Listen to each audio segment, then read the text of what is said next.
আসসালামু আলাইকুম। আমি বেশি কিছু বলতে চাই না, এমনিতে আপনারা অনেকক্ষণ অপেক্ষা করেছেন।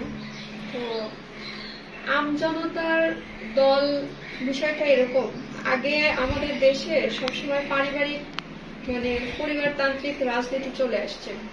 তো আমরা চাচ্ছি যে বাংলাদেশের একদম তৃণমূল পর্যায় থেকে সর্বোচ্চ একদম প্রধানমন্ত্রী হওয়ার মতো পর্যায় পর্যন্ত একটা যে কোনো ছাত্র হোক, কৃষক হোক, যে কেউ সবাই চিন্তা করতে পারবে। আগে যেটা কেউ স্বপ্ন দেখতে পারতো না যে আমি প্রধানমন্ত্রী হব, কিন্তু এখন আমি বা আপনি যে কেউ, আপনার সন্তান, আপনি যে কেউ প্রধানমন্ত্রী হওয়ার মতো স্বপ্ন দেখতে পারবেন।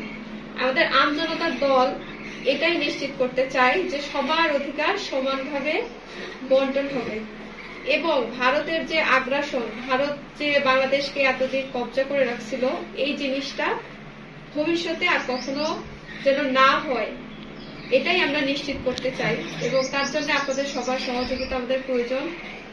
আর আমাদের কেন্দ্রীয় পরিষদের সবাই আপনাদের সবার সহযোগিতা আশা করছি আপনারা সবাই আমাদের জন্য দোয়া করবেন এবং আমাদের পাশে থাকবেন। আসসালামু আলাইকুম।